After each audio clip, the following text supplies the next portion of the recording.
नमस्कार दोस्तों, स्वागत करता हूं एक नई क्राइम की कहानी। एक ऐसी कहानी लेकर आया हूं जिसको सुनेंगे तो आपके रोंगटे खड़े हो जाएंगे। ये कहानी है दिल्ली की। दिल्ली में एक गांव होता है मोड़बंद, उसमें की कहानी है जहां एक चौधरी सुमेर सिंह नाम का एक व्यक्ति रहा करता था अपने परिवार के साथ। उसके परिवार में उसकी बीवी और 3 बच्चे थे। बच्चे तीनों अच्छी शिक्षा पा रहे थे, अच्छे होनहार बच्चे थे। सभी लोग परिवार में साथ साथ सुखी में जीवन जी रहे थे। समय बीतता जाता है। समय बीतने के साथ ही अचानक कुछ इस तरह का घटनाक्रम हो जाता है कि पूरा परिवार गम के माहौल में घिर जाता है। आखिरकार क्या हुआ था इस परिवार के साथ? ऐसी क्या घटना घटी थी जिससे वो परिवार गम के माहौल में गिर जाता है? कहानी इस तरह से होती है कि 3 बच्चों के साथ अपने परिवार का पालन पोषण करने वाला सुमेर सिंह एक बहुत ही ईमानदार और इज्जतदार आदमी था। वो अपने परिवार के साथ रहा करता था। और जब बड़े होते तो बड़े वाला बेटा जिसका नाम दुष्यंत था, वो काफी पढ़ाई में तेज था, होनहार था। लेकिन जब उसको बाहर की कुछ हवासी लग जाती है, बाहर के दोस्तों का साथ उसको मिल जाता है, और दोस्त भी उसके इस तरह के मिल जाते हैं जो आवारा किस्म के होते हैं, जो शराब और जुए की लत के आदी होते हैं, और उनसे उसकी दोस्ती हो जाती है। दोस्ती काफी लंबी चलती है, कुछ दिन बीतते रहते हैं, समय ऐसे ही गुजरता है। अब उस लड़के ने उन दोस्तों की संगति में शराब पीना भी शुरू कर दिया था। शराब के साथ साथ उसमें बहुत से ऐब आ गए थे, बहुत से नशे करने लगा था, जिससे परिवार भी दुखी रहने लगा था। अब परिवार के सामने समस्या आ गई थी कि आखिर वो लड़का उनका जो था पढ़ने वाला दुष्यंत, होनहार बच्चा था, उसी के चलते परिवार में समस्या पैदा होने लगी। अक्सर लड़ाई झगड़ा होने लगा क्योंकि वो शराबी हो गया था। उसकी खास तौर पे उसकी माँ बहुत ज्यादा परेशान थी इस बात को लेकर कि उसका बेटा एक शराबी हो गया। इसी के चलते उसको लगातार कोशिश रहती थी कि वो किसी तरह से शराब छोड़ दे। भगवान के मंदिर में जाना, सुबह शाम पूजा करना उसकी दिनचर्या थी, और अक्सर भगवान से यही मांगा करती थी कि किसी तरह से शराब छोड़ दी जाए।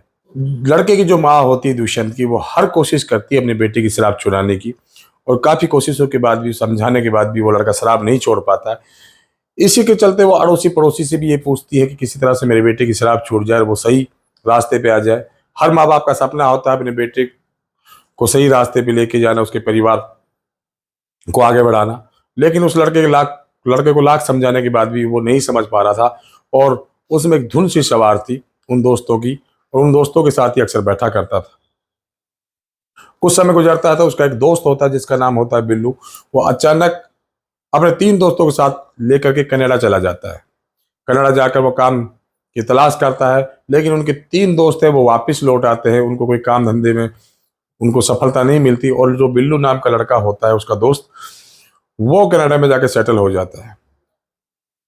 करीब साल भर बाद में वो अपने परिवार को भी वहां बुला लेता है। उसके बाद उसकी अक्सर उससे बातें होती रहती है, तो वो उसको बताता है कि आप कनाडा आ जाओगे तो मैं आपको भी यहाँ सेटल करवा दूंगा। और उसको एक जिद सवार हो जाती है कनाडा जाने की।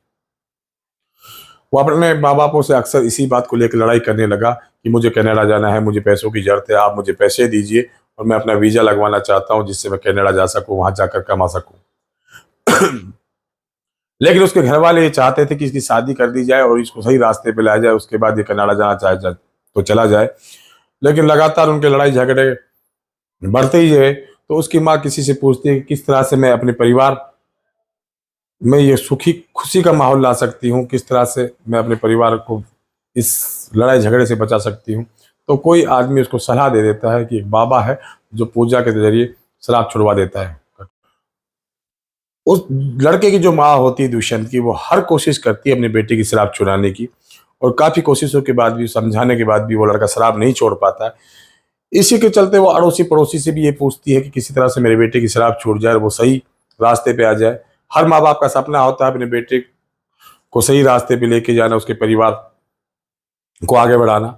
लेकिन उस लड़के को लाख समझाने के बाद भी वो नहीं समझ पा रहा था, और उसमें एक धुन सी सवार थी उन दोस्तों की, और उन दोस्तों के साथ ही अक्सर बैठा करता था। कुछ समय गुजरता था, उसका एक दोस्त होता है जिसका नाम होता है बिल्लू। वो अचानक अपने 3 दोस्तों के साथ लेकर के कनाडा चला जाता है। कनाडा जाकर वो काम की तलाश करता है, लेकिन उनके 3 दोस्त हैं वो वापस लौट आते हैं। उनको कोई काम धंधे में उनको सफलता नहीं मिलती, और जो बिल्लू नाम का लड़का होता है उसका दोस्त, वो कनाडा में जाके सेटल हो जाता है। करीब साल भर बाद में वो अपने परिवार को भी वहाँ बुला लेता है। उसके बाद उसकी अक्सर उससे बातें होती रहती है, तो वो उसको बताता है कि आप कनाडा आ जाओगे तो मैं आपको भी यहाँ सेटल करवा दूंगा। और उसको एक जिद सवार हो जाती है कनाडा जाने की। वो अपने माँ बापों से अक्सर इसी बात को लेकर लड़ाई करने लगा कि मुझे कनाडा जाना है, मुझे पैसों की जरूरत है, आप मुझे पैसे दीजिए और मैं अपना वीज़ा लगवाना चाहता हूँ जिससे मैं कनाडा जा सकूँ, वहाँ जाकर कमा सकूँ। लेकिन उसके घर वाले ये चाहते थे कि इसकी शादी कर दी जाए और इसको सही रास्ते पे लाया जाए, उसके बाद ये कनाडा जाना चाहे तो चला जाए। लेकिन लगातार उनके लड़ाई झगड़े बढ़ते ही है। तो उसकी माँ किसी से पूछती है कि किस तरह से मैं अपने परिवार में ये सुखी खुशी का माहौल ला सकती हूँ, किस तरह से मैं अपने परिवार को इस लड़ाई झगड़े से बचा सकती हूँ। तो कोई आदमी उसको सलाह दे देता है कि एक बाबा है जो पूजा के जरिए शराब छुड़वा देता है। उसकी माँ जो होती है वो लगातार उस बाबा की तलाश में रहती है, उस बाबा को ढूंढती है जो पूजा के जरिए या कुछ यंत्र तंत्र के जरिए शराब छुड़वा सके।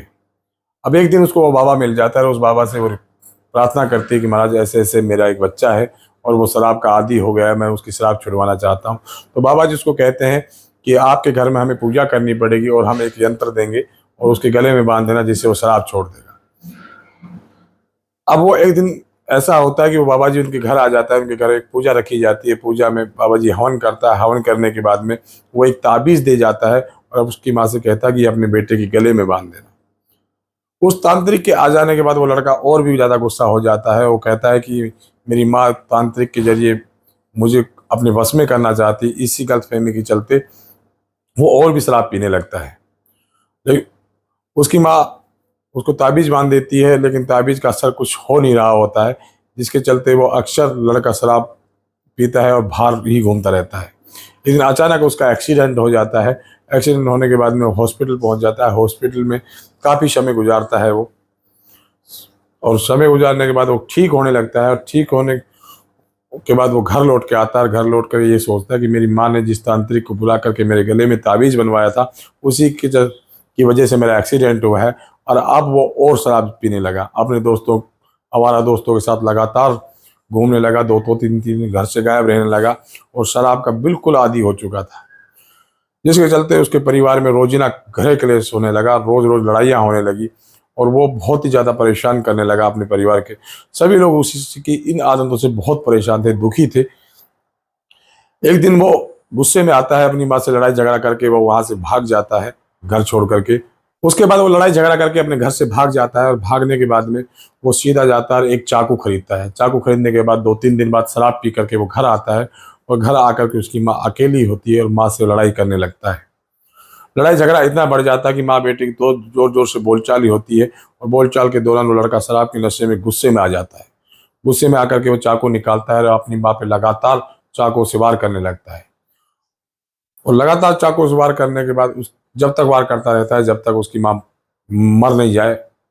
उसके बाद वो अपने पिता को फ़ोन करता है, फ़ोन करके अपने पापा से कहता है कि पिताजी मुझसे गलती हो गई है और आप कृपया करके जल्दी से घर आ जाइए।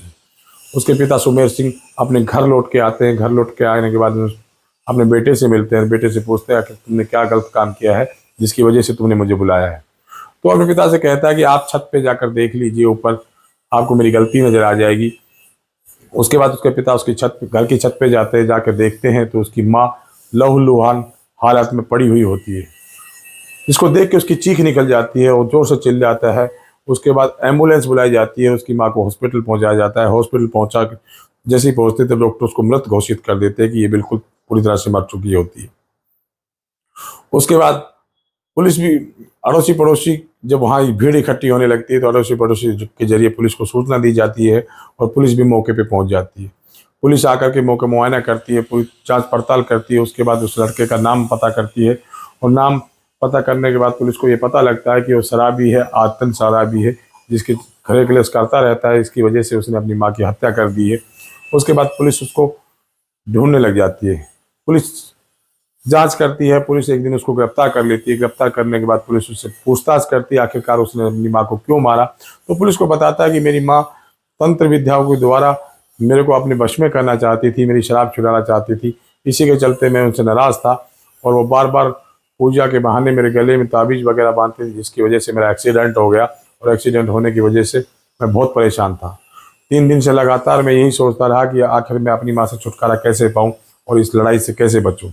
जिसके चलते मैंने उसकी हत्या कर दी और मैंने उसको मार डाला। उसके बाद पुलिस उसको गिरफ्तार करके जेल में डाल देती है। अब उसके घर की हालत बहुत ही ज़्यादा ख़राब हो जाती है। एक तो उसकी माँ के चले जाने के बाद उसके परिवार में मातम छा जाता है, उसके पिता बिल्कुल टूट जाते हैं। जो उसके भाई और बहन होते हैं वो भी बहुत ही दुखी और परेशान रहते हैं कि उनकी माँ की मृत्यु करने वाला कोई और नहीं, उनका भाई ही था। और जिस भाई के चलते वो उस घर में कलेश रहता है, उस भाई को आखिरकार जेल जाना जब पड़ता है। परिवार का दुख में जीवन गुजरने लगता है। और ये दुख की कहानी सिर्फ एक शराब की लत से होती है। जिस शराब का आदी जो लड़का होता है उसको शराब चुराने के लिए उसकी माँ का प्रयास रहता है। वो चाहती थी कि मेरे बेटे की शादी हो जाए, शादी होने के बाद उसका परिवार पले बढ़े फूले। इस वजह से वो बार बार किसी पूजा करवाने का प्रयास करती थी, बार बार किसी बाबाओं के पास जाती थी और चाहती थी कि इसी तरह से उसका बेटा शराब छोड़ दे। माँ बाप उनसे प्यार करते थे, इसलिए वो अपनी बेटे की शराब छुड़वाना चाहते थे। और शराब छुड़वाने के बहाने ही उसके गले में ताबीज़ वगैरह बांध दिया करती थी उसकी माँ। और वो चाहती थी कि इसी तरह मेरा बेटा सुधर जाए और मेरा परिवार अच्छे तरह से बसर करे। इसी के चलते बार बार वो बेटे से लड़ाई झगड़े का सामना करना पड़ता था।